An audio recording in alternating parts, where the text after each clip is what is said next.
రాజకీయాల్లో మహిళా సాధికారత అనే అంశం మరొకసారి కేంద్ర బిందువుగా మారింది. మహిళా రిజర్వేషన్ పై కేంద్ర ప్రభుత్వం తీసుకున్న నిర్ణయంతో ఈ అంశం మరొకసారి తెరపైకి వచ్చింది. అయితే కేంద్రంలోని మోదీ సర్కార్ మహిళా రిజర్వేషన్ పై తీసుకున్న ఈ నిర్ణయం నిజంగా సామాజిక న్యాయం కోసం తీసుకున్నదా లేక ఎన్నికల వ్యూహంలో భాగమా అన్నది జోరుగా చర్చ జరుగుతోంది.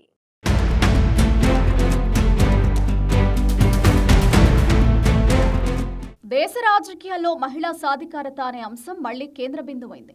మహిళా రిజర్వేషన్పై కేంద్ర ప్రభుత్వం తీసుకున్న నిర్ణయం నిజంగా సామాజిక న్యాయం కోసం తీసుకున్నదా లేక ఎన్నికల వ్యూహంలో భాగమా? ఇదే ప్రశ్న ఇప్పుడు రాజకీయ వర్గాల్లో చర్చనీయాంశంగా మారింది.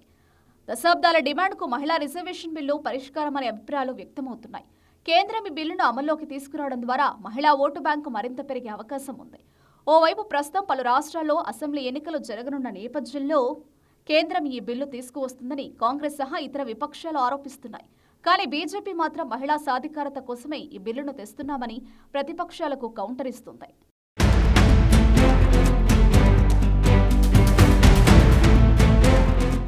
దేశంలో మహిళలకు పార్లమెంట్, అసెంబ్లీలలో 33% రిజర్వేషన్ ఇవ్వాలనే డిమాండ్ దశాబ్దాలుగా కొనసాగుతోంది. ఈ నేపథ్యంలో కేంద్ర ప్రభుత్వం మహిళా రిజర్వేషన్ బిల్లును ముందుకు తీసుకురావడం ఒక కీలక పరిణామం. ఈ నిర్ణయం చారిత్రాత్మకమే అనడంలో సందేహం లేదు. కానీ దీని టైమింగ్ రాజకీయంగా కీలకంగా మారింది.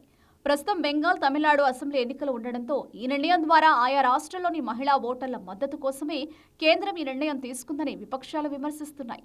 2024 తర్వాత కీలక రాష్ట్రాల్లో ఎన్నికలు జరుగుతుండటంతో ఈ ఎన్నికల్లో మహిళా ఓటర్ల మద్దతు కోసమే కేంద్రం మహిళా రిజర్వేషన్ బిల్లును తెరపైకి తెచ్చిందని విపక్షాలు ఆరోపిస్తుండడం, దానికి బీజేపీ కౌంటర్ వేయడం వంటి వాటితో దేశ రాజకీయాల్లో ఇప్పుడు ఈ అంశం హాట్ టాపిక్ గా మారింది.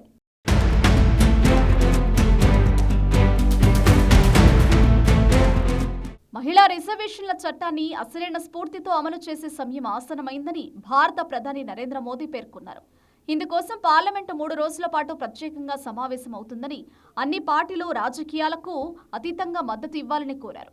మహిళలకు సముచిత స్థానం కల్పించేందుకు, నారీ శక్తిని చాటి చెప్పేందుకు చారిత్రక మార్పు కోసం అందరూ చేతులు కలపాల్సిన అవసరం ఉందన్నారు.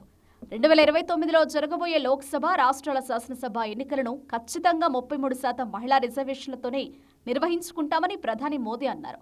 ఈ లక్ష్యాన్ని సాధించేందుకు రాజకీయ పార్టీలన్నీ ఏకతాటిపైకి రావాలని, మహిళా రిజర్వేషన్ల చట్టంతో ముడిపడి ఉన్న సవరణ బిల్లును ఏకాభిప్రాయంతో ఆమోదించాలని మోదీ కోరారు.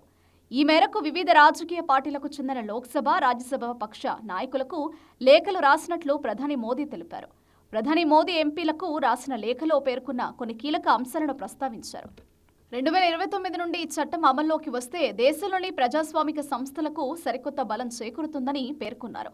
చట్టసభల్లో మహిళలకు రిజర్వేషన్లు కల్పించాలనే అంశం దశాబ్దాలుగా కేవలం చర్చలకే పరిమితం కాగా, తమ ప్రభుత్వం 2023లోనే దీనిపై చట్టం చేసిందని నరేంద్ర మోదీ గుర్తు చేశారు.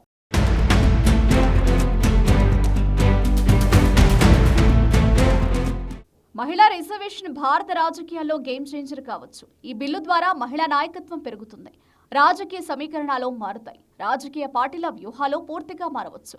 మహిళా రిజర్వేషన్ ఒక చారిత్రక నిర్ణయం. బీజేపీ మహిళా ఓటు బ్యాంకును లక్ష్యంగా పెట్టుకుందని విపక్షాల నుండి విమర్శలు వినిపిస్తున్నాయి.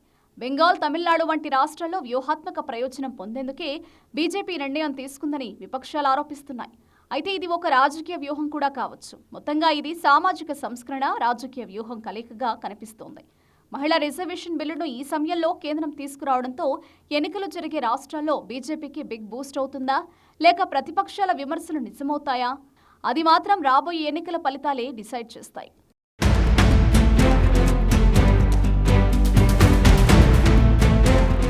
కేంద్రంలోని మోదీ సర్కార్ మహిళా రిజర్వేషన్ బిల్లును తీసుకురావడం ఒక చారిత్రాత్మక నిర్ణయం.